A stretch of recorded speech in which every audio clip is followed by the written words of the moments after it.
Imam nevjerovatan recept za sirnate grickalice zvane gougere. Nadam se da sam ispravno izgovorila na francuskom.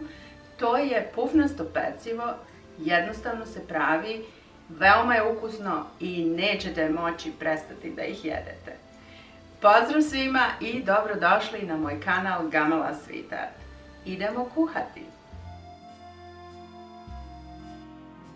125 ml mlijeka, 60 g butera, jedna mala kašikica soli, malo bibera, narandati malo muškatnog orahčića. Sada ću uključiti da mlijeko prokuha i da se ovaj buter istopi. Čim mlijeko ovako počne da kuha, treba odmah isključiti. Ovdje imam 125 g brašna i odmah ću cijelu smjesu dodati u ovo mlijeko.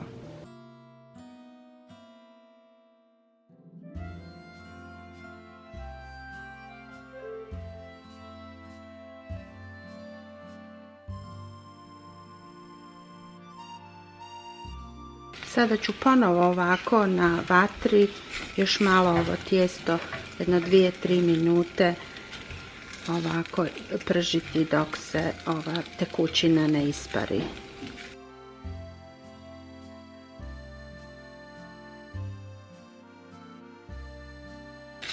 Kada vam se počne ovako na dnu da stvara jedan tanki sloj bijeli, onda je gotovo, možete isključiti. Kuhano tijesto prebacila sam u zdjelo od miksera i sada ću ga sa priključkom za tijesto umutiti sa 4 jajeta. Ali neću odjedanput staviti sva 4 jajeta, nego ću postepeno mutiti jedno po jedno.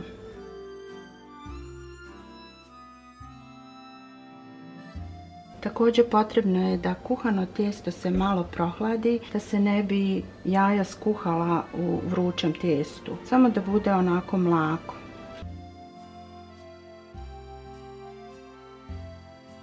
Kad se ovako jaje sjedini sa tijestom, onda dodajete sljedeće.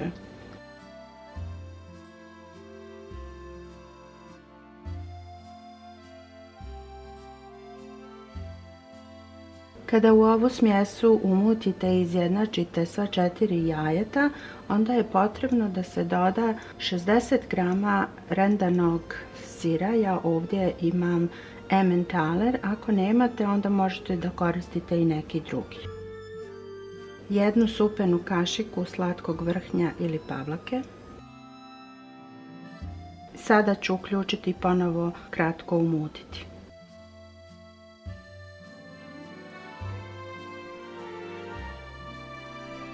Sada ću vaditi tijesto uz pomoć ove dvije male kašikice i položit ću ga ovdje na ovaj pleh koji sam obložila sa papirom za pečenje.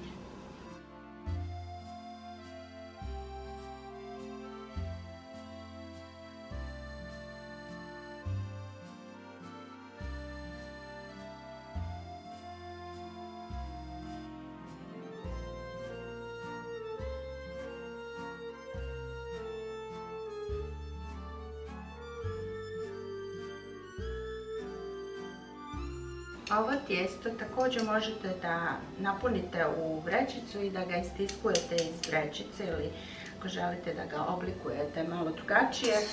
Meni je ovako jednostavnije sa kašikicama. Od ukupne količine tijesta dobila sam 17 gougere i sada ću, ovdje imam 40 g rendanog sira i sada ću posuti po svakoj odozgo i malo. I stavit ću ih da se peku odmah.